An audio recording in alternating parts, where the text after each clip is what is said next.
The laughter was sharp, echoing across the poolside like knives scraping against glass. Claire stood silently at the edge of the water, her clothes clinging to her body after the cruel shove. Her braids floated across the surface as she pulled herself upright, blinking against the sting of chlorine and humiliation.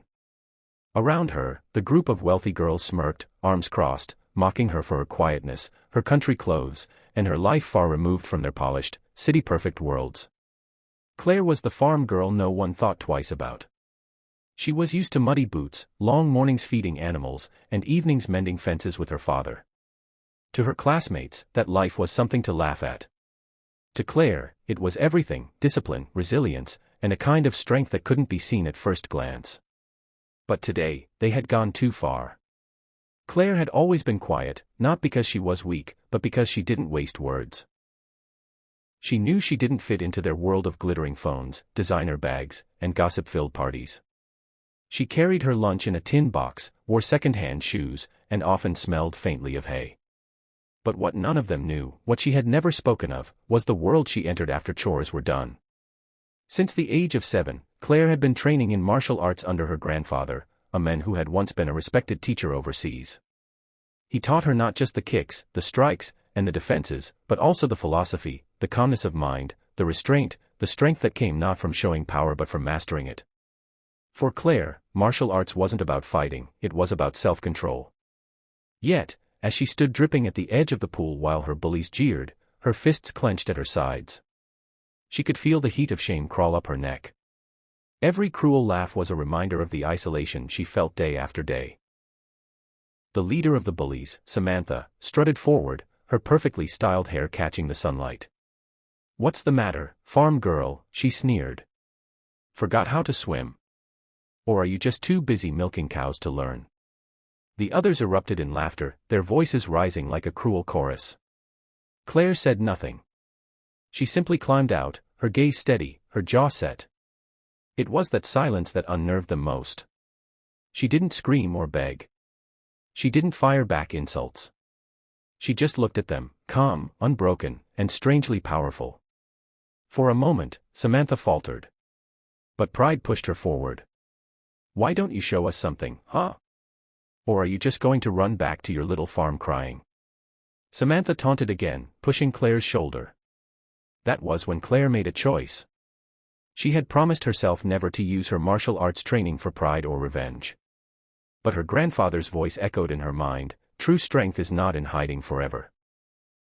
Sometimes, standing tall is the greatest act of discipline. The next day at school, the same group circled her again. They had grown bolder from yesterday's cruel game, whispering rumors and laughing loudly whenever she walked past.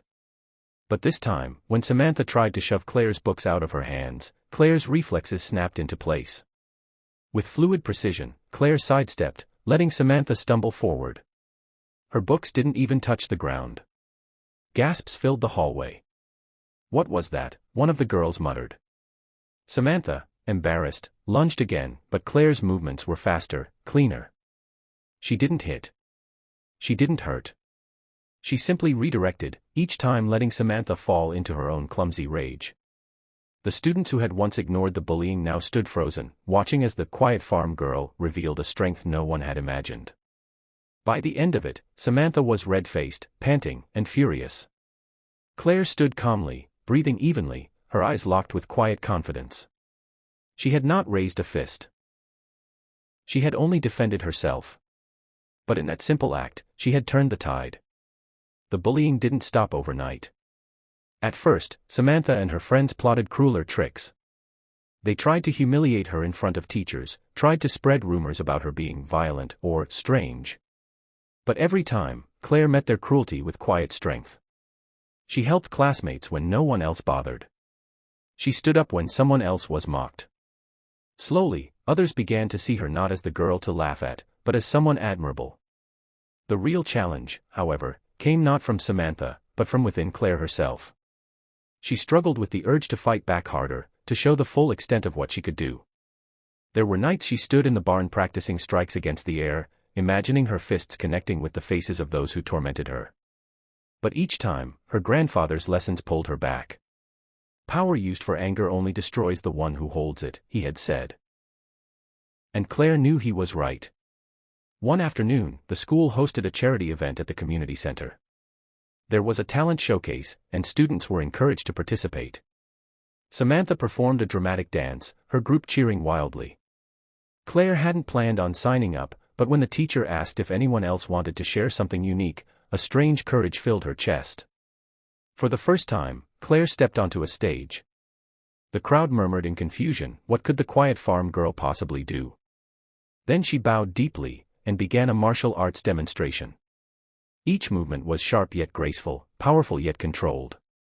Her kicks sliced the air with precision.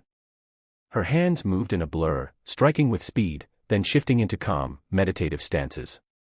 It wasn't violence, it was art. The room fell silent, every pair of eyes glued to her.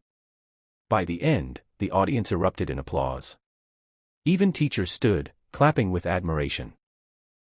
For once, Claire wasn't the invisible farm girl.